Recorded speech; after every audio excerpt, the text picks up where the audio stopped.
Direito Esporte Clube, Marcelo Soares, que prazer ter você aqui. Eu queria, antes de apresentar meu querido José Renato Sátiro Santiago Júnior, notável professor que vai ensinar para a gente as coisas, porque agora eu estou cansado de ser ignorante. Agora estou contratando os melhores, e hoje o nível, amigo, não vai nem precisar pôr tecla SAP, porque o professor é de uma humildade, porque é um professor, tem a pedagogia, tem o conhecimento. Eu queria primeiramente agradecer a notáveis presenças da minha querida Eliana Saad Castelo Branco, advogada desse nível aqui, irmã camarada, minha amiga há muito tempo, que vai fazer um programa com a gente que eu vou indicar a vocês e você vai também ter na internet. Então, Eliana Saad Castelo Branco, de uma família de juristas, e do meu querido Gabriel Saad, o pensador do direito, falecido. E também queria aproveitar para mandar um abraço lá no céu para o meu sogro Basílio, querido Basílio, que faleceu.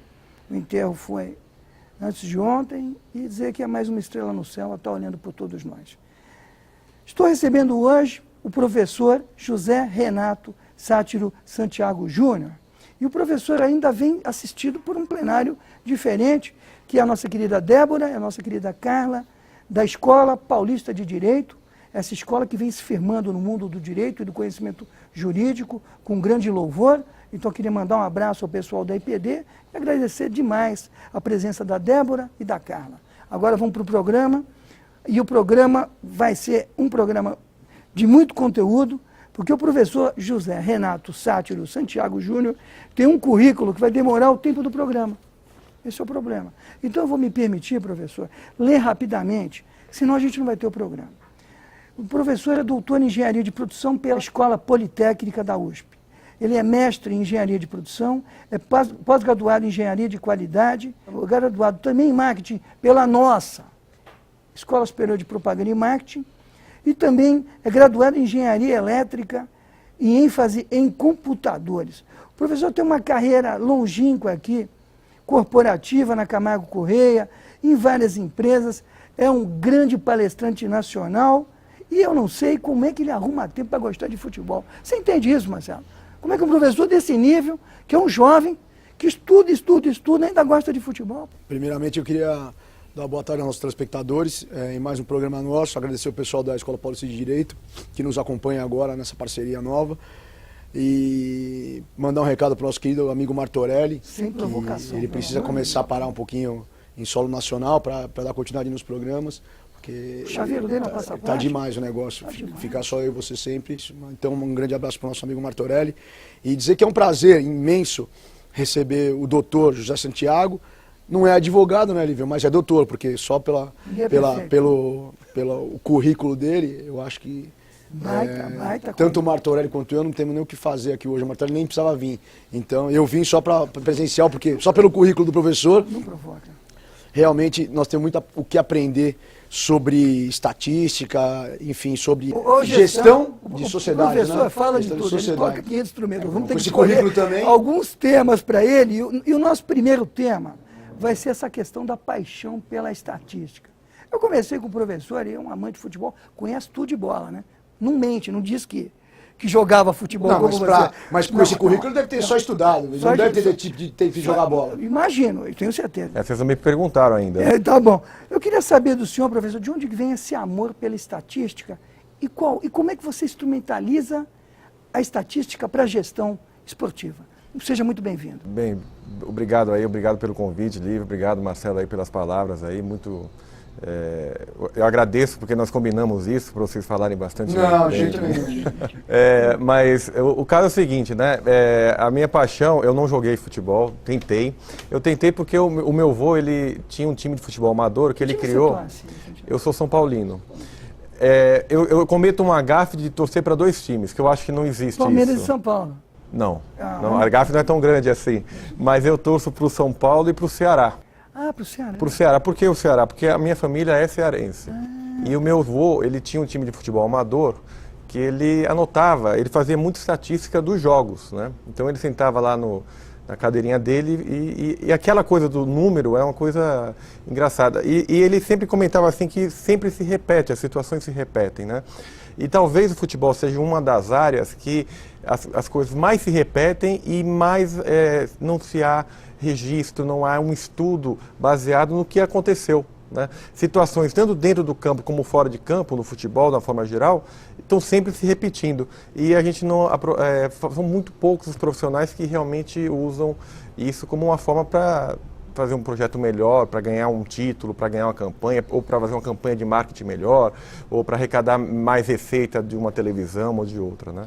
Professor Santiago, o senhor entende que esse olhar é um olhar que cabe na gestão desportiva ou ele é um olhar que cabe na performance do conjunto dos atletas e nos atletas individualmente? Existem as duas linhas. Uma é a questão, e é difícil de separar. Quando se falou muito de clube-empresa, né, ficou naquela coisa, bem, o clube-empresa tem que dar lucro, ou tem que ganhar título. Existem essas duas vertentes, porque algumas vezes o time tem muito lucro, mas não ganha títulos, né? Não é direta essa relação de uma equipe ter sucesso em campo e ter sucesso empresarialmente. A gente vê o Real Madrid, que depois passou 6 anos sem ir para chegar sequer nas quartas finais de europeu, né, de Liga Europeia. E ganhando... E o dinheiro arrecadando muito mais, cada vez mais, né? Então são linhas diferentes. Quando um dirigente vem com uma linha de contratações, porque vai ganhar o título, tudo, poxa, como empresa, será que isso realmente é o melhor negócio ou não é? Qual o risco que se leva, qual o risco que não se leva?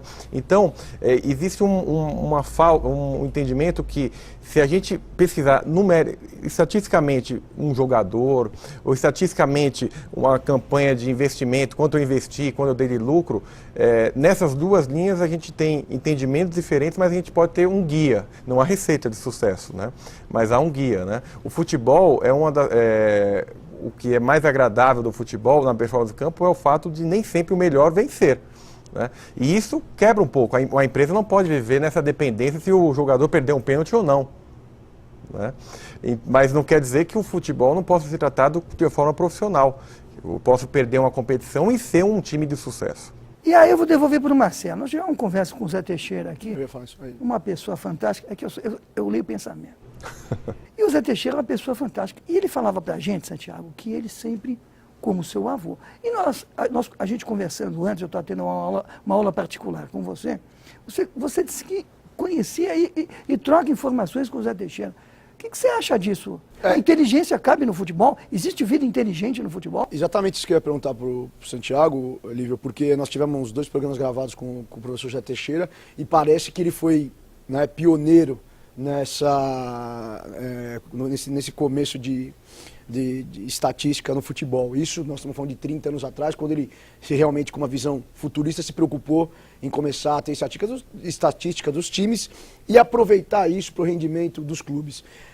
Efetivamente, o senhor teve proximidade com ele? Então, o Zé Teixeira, por uma coincidência, o Zé Teixeira ele começou no futebol no mesmo ano que o meu tio jogava no São Paulo. Quem era o seu tio, Zé? Fernando Sátiro. Ah, tá. Volante do... Ele era reserva do Dino Sano, então jogava muito pouco. Pelo amor de Deus.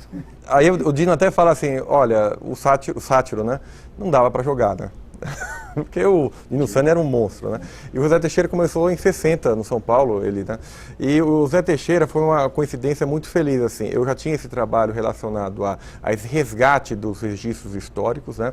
Não só no futebol, como no mundo empresarial, de uma forma geral, porque as histórias se repetem, as experiências se repetem, de uma forma um pouco diferente, porque os conhecimentos, os ciclos de conhecimentos são muito mais rápidos, né? Hoje a gente vê um jogador, ele estoura muito rápido, né? E isso é um risco cada vez maior, porque por isso a gente vê algumas vezes, umas bobagens que os jogadores fazem, né, fora de campo. Mas quando eu conversava com o professor Teixeira, ele me trouxe as estatísticas da campanha de 77 do Corinthians, né? E ele falando, olha, aqui o Palhinha jogou a primeira partida, não jogou a segunda. Isso, ele tinha sido expulso. Ele começa a contar, olha, o time da final teria que ser esse, porque ele sinalizou que o jogador não ia estar numa boa situação, baseado no... Quer dizer, é porque tinha um Oswaldo Brandão, que Durão, tudo ele ouvia, né? Hoje, se você vai apresentar uma coisa dessa, infelizmente, Os profissionais de hoje vão achar, não, isso não acontece. É uma loucura isso, não é? É desesperador. Antes da Copa agora de 2010, ano passado, ele me apresentou uma lista dos jogadores que iam estourar e quais não iam. Jogador que ia estar bem e qual não ia. Não é bruxaria, é estudo. Isso é estudo. E bateram todos. Quer dizer, não é aquela coisa, ele não é que ele faz milagre, a única coisa é que ele analisa o jogo como tem que ser analisado, né? Alguns técnicos quase chegaram a esse ponto, né? Essa coisa do scout... Quem, por exemplo, que é uma algum tempo atrás, o Vanderlei Luxemburgo fazia isso. A proposta da filosofia também tem planejamento. Então, mas é que agora virou uma coisa muito, até meio marketeada, né? Tudo é planejamento, né? Tudo, né? Tudo, para qualquer coisa.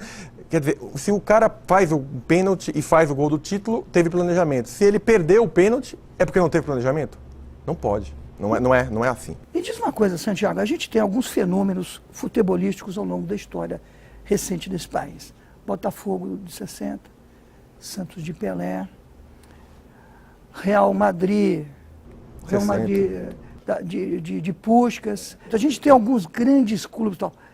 Na prancheta, você acha que dava para prever aquilo? Sem dúvida. Olha só, o Pelé, a primeira competição do Pelé... O Tico. A primeira competição do Pelé como profissional foi o Campeonato Paulista em 57. Tá. Certo? Ele estreou em 57 como profissional. Legal. O Pelé já foi artilheiro lá, certo? O Santos, ele foi vice-campeão paulista em 57. Tá. Né? A final foi São Paulo e Corinthians, mas com a vitória do São Paulo, o Santos ficou na frente. Você vendo, o Pelé, ele estreou na terceira, quarta rodada, um moleque com 16 anos, 17 anos. Coisa desse tamanho. Tudo.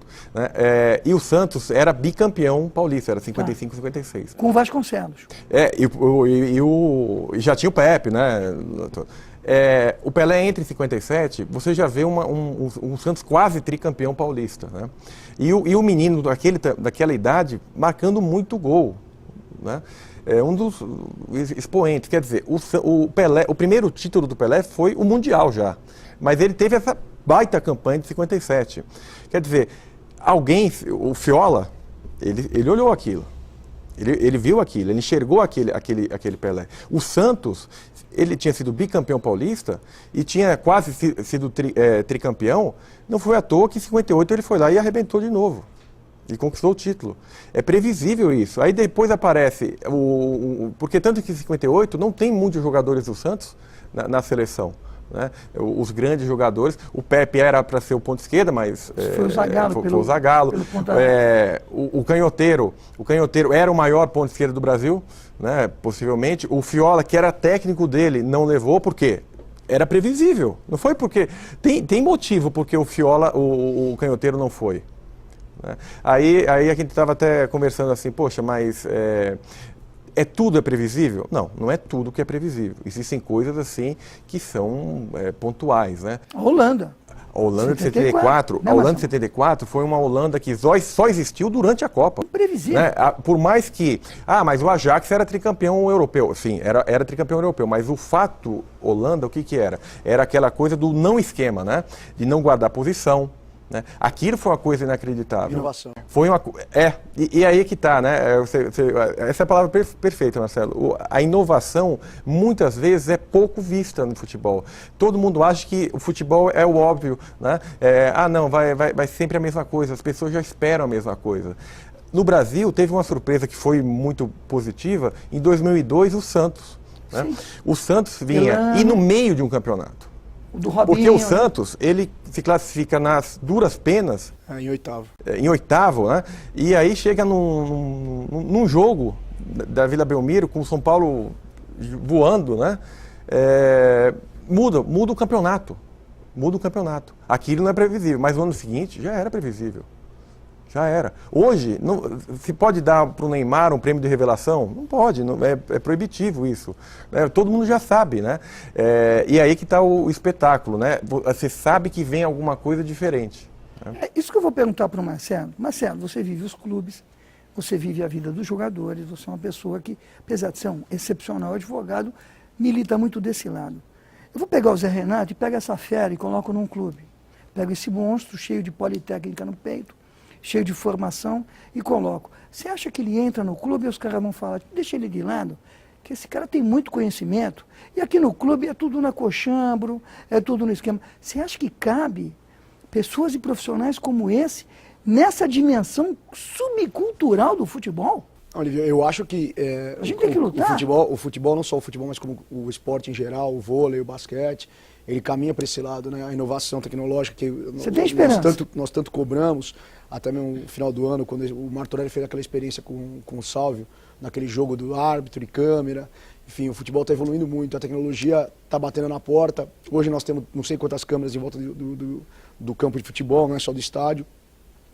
E como nós falamos naquela época com o professor Teixeira, pessoas que nem o Santiago têm cada vez mais espaço no futebol. O problema é que a cultura do futebol ela já vem sendo sucateada há muito tempo, né? Os clubes hoje em dia, eu não falo pelo São Paulo, que eu sou sócio lá, enfim, conheço as pessoas, o Corinthians, mas a questão é que existem diretores antigos, cardeais, que não aceitam ainda a inovação no futebol.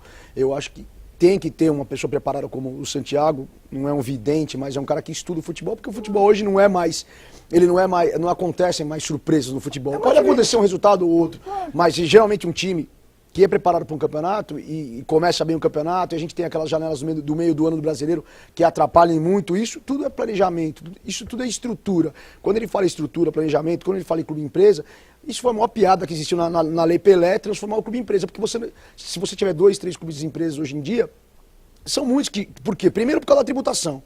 Já dizia a Lei Pelé que o clube para se tornar empresa, ele tinha que mudar a tributação dele como uma empresa limitada. E você acha que o cara quer ser solidário? Aí ninguém quer. Porque o cara tem que recolher como empresa normal. É solidário, não. É uma gestão. Não, mas a associação, ele tem uma série de benefícios e desconto. Então, o clube empresa. Isso nunca existiu de fato. Existiu com o Vitória da Bahia, que não deu certo e depois quebrou. Então eu acho que situações e profissionais como o professor José Teixeira e como o Santiago, cada vez mais tem que ter espaço no futebol. Nós estamos batendo na porta da Copa do Mundo, você vê o avanço que está tendo, o dinheiro que está sendo gasto, e os clubes ainda sendo sucateados com profissionais antigos, com profissionais decadentes, que não querem abrir os olhos e não querem dar oportunidade para a inovação que eu sempre falei. Então eu acho que cada vez mais pessoas como o Santiago têm vez dentro do futebol brasileiro. Eu vou provocar a sua expertise, Santiago, e eu quero saber, você encontra algum modelo no futebol? Um clube que você fale? Porque aqui a gente, por causa dele, né? Não por São Paulo. Não, fala do Palmeiras. Juvenal, aquele Whiskinho de Itaquera. Mas fala do Palmeiras. Itaquera não pode ter estádio, não tem Whiskinho. Fala desculpa até cortar, mas vamos falar do Corinthians. Qual foi o planejamento do Corinthians? Trazer o Ronaldo? Você tem algum modelo, Santiago, então, que você fala, esse clube... No Brasil, a gente vê alguns momentos de muita lucidez, né, e que algumas vezes não são continuadas, né? O São Paulo, há um tempo atrás, desculpa falar do São Paulo, aquela sacada que o São Paulo tem, que é estudo, com relação ao contrato, né, que o São Paulo fez em 2004, 2005, começou a identificar oportunidades e trazer o jogador antes do contrato vencer e trouxe o jogador. Quer dizer, foi uma inovação. E o São Paulo fez valer desse conhecimento e ele foi para frente e trouxe resultados dentro de campo. Hoje, os outros times correram atrás nessa questão, né? Da questão da oportunidade. Então tem que... Por que o São Paulo fez isso? Será que é porque tinha alguém lá? Não. Isso é planejamento. Existe no São Paulo um departamento...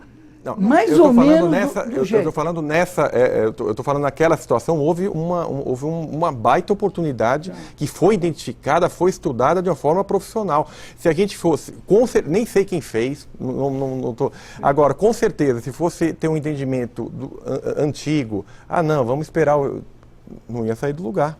Hoje os outros times perceberam isso e estão correndo atrás, e correram atrás. Hoje vários times entendem essa questão da legislação de poder trazer o jogador. Então o São Paulo teve essa questão da inovação, né? Mas a gente vê mesmo no São Paulo algumas situações que você lamenta, né? Que você poderia ter ido, quase chegou, né? Poderia ter ido mais à frente, né? Eu não sou sócio do São Paulo, mas a maneira como a gente vai para o estádio ainda, como torcedor comum, é muito ruim, né? É muito ruim. O São Paulo poderia já ter melhorado, né? Esse tipo de coisa. Melhorou, mas melhorou para um nível ainda de público que de repente não é o público que vai com frequência, né? Hoje eu vou ao estádio, eu vou muito pouco. Teria que já ter tido uma forma de ter identificado, poxa, a bilheteria é uma coisa importante. Aí o São Paulo já poderia ter feito pela internet, uma forma, cartão, tudo. Esse ano eu fiquei, por exemplo, o meu sobrinho, ele é corintiano, meu sobrinho, e eu tive que ir no jogo do Corinthians com ele, né? Eu achei uma sacada muito legal, assim, não sei se a iniciativa é do Corinthians ou da Federação, que você recebe um papelzinho com a orientação de como entrar no estádio, qual portão entrar, tudo, Pacaembu. Nem sei, não sei quem fez. Pô, mas com certeza aquilo me ajuda. Olha, eu recebi o papelzinho, eu sei aonde tem pessoas para me indicar para aonde ir. No São Paulo tem, dentro do Morumbi tem uma pessoa que vai lá limpar o assento. Quer dizer, existem algumas iniciativas muito interessantes, mas infelizmente não chega a ter um modelo. Porque você vê uma baita sacada num lado e algumas faltas de oportunidades do outro. Poxa, o São Paulo poderia, nem sei se faz, mas se não faz, poderia abrir o CT uma vez ou duas vezes por semana para roteiros, para o cara acompanhar treino. Pode até ser que faça. Poxa, mas eu acompanho futebol, eu não sei se faz. Eu deveria ser. O Manchester United faz. Ele faz, tem horário marcado. Lógico, tem horário marcado. Tive no campo do Real. Eu fui na loja de São Paulo, Marcelo, há uns 2 meses atrás. Eu cheguei e tinha um pessoal andando dentro do estádio. Né? Aí eu falei, poxa, quem que é aquele pessoal? Ah, não, é que tem uma visitação aqui e tudo. Só que agora já está fechado. Eu só queria pegar um gancho para não perder esse gancho do Santiago. Quando ele falou em relação ao São Paulo começar a trazer jogadores antes do fechamento da janela, quando abria a janela europeia, enfim, eu acho que isso aí não foi nem uma situação de planejamento. Eu acho que foram oportunidades que foram surgindo. Por quê? Mas por quê? Por causa da quebra também dos clubes europeus. Né? Já fazem 3, 4 anos que os clubes europeus vêm quebrando, não tendo como marcar mais com os altos salários. Lá na Europa eles pagam muito direito de imagem, lá eles pagam, né, de forma correta, eles utilizam a imagem. Então, todo jogador brasileiro que saía do país, e hoje nós temos aí um campeonato brasileiro recheado de grandes jogadores. Quando você poderia imaginar que o Fred, o Deco, o Elano, o próprio Ronaldo, em fim de carreira, mas o Elano estariam voltando da Europa para poder atuar no Brasil. Isso são oportunidades que surgiram também por causa da quebra, e a gente fala de modelo europeu, de gestão, Europa, isso, aquilo. Hoje em dia os clubes europeus estão quebrados. Todo jogador quer voltar a jogar no Brasil. Marcelo, e é perfeito essa coisa. A gente fica com essa... na Europa é diferente.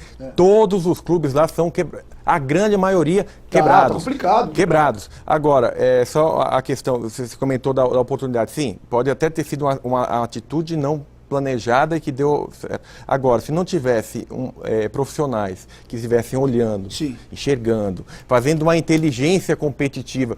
No mercado é isso, que é uma inteligência competitiva, você está olhando o mercado, certo? Não é hipoteticamente o cara, na Europa é diferente. Não, espera aí, a Europa é diferente o quê? Certo? Não é chegar e falar, não, mas na Europa o modelo de TV trazer, cada jogador tem, o Real Madrid contrata vende os direitos sozinho. Sim, mas o Campeonato Espanhol são 2 times só. Lógico. Só tem 2 times. E há 10 anos atrás quebrou, o Campeonato Espanhol quebrou e o governo teve que meter a mão, porque senão não teria... Exatamente. A Bundesliga tem 30 anos. E é o único que dá certo. Sim, mas teve a mudança. Então aí você fala, não, o Campeonato Brasileiro começou... Sim, mas a Bundesliga, como estrutura, começou há 30 anos atrás. E existe uma forma diferenciada. O futebol inglês, há 15, 20 anos atrás, era quebrado e mais, com violência muito maior, com níveis muito maiores que os nossos. Sim. Então a gente fica com essa coisa do modelo europeu, a gente tem oportunidade. Coisa meio colonialista, né? Aqui o pessoal mas meio infelizmente, colônia, aí que tá, a gente já tem muita coisa do... O cara pode ser torcedor, não tem problema nenhum. Ele ser torcedor do time. Marcelo, né? Não, eu não sou torcedor. Não, ele pode ser torcedor e gerir o time. Né? Agora, mas o caso... Com o próprio advento da internet, ficou muito mais fácil esse negócio. Hoje em dia, o futebol pela internet ficou globalizado. Então você tem acesso a saber como é que está jogando um jogador no fim da Rússia. Sim. Né, na Ucrânia. Porque o diferencial desses jogadores quando saíam, e eu por advogar para alguns jogadores eu sei, não era questão de sobrevivência, questão de vida, a comida, a cultura, não. Era o dinheiro.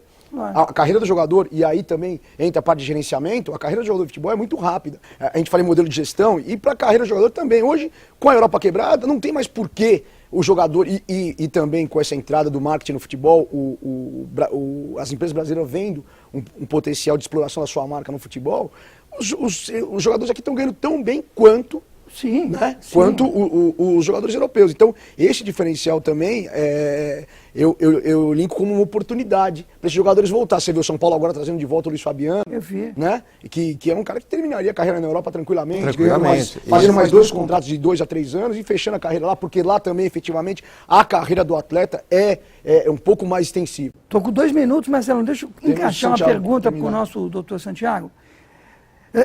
Nós tivemos Palmeiras Parmalat, um modelo, e hoje temos um modelo dos clubes dos empresários. O que o senhor tem a dizer isso? Hoje nós não temos mais o time do interior. O Paulista de Jundiaí e tal, temos o americano. O Mirassol é um clube empresa. Como é que o senhor vê Rio isso? Branco, Críticas acabou. E... Então, o Palmeiras Parmalat foi uma coisa um modelo que só existiu naquele momento, né? Não tinha como, porque a Parmalat, na verdade, ela fazia um investimento fez a fundo perdido praticamente, e anos depois a gente viu o que deu. Quebrou aqui e quebrou lá. Quebrou lá. Não tem, porque não Aqui salvou, existe. quebrou lá. Mas refletiu tudo, né? Agora, a questão dos dirigentes, dos empresários, é o quê? Os empresários estão infiltrados dentro dos clubes. Esse é o grande problema, porque sempre existe a coisa do interesse, certo? Serviria muito bem o modelo, e não dá para se falar a Lei Pelé matou, a Lei Z, não, é bobagem isso. Agora os clubes antes eram falidos, continuam no mesmo. Os times hoje vivem 3 meses, 4 meses. Não tem como sobreviver assim.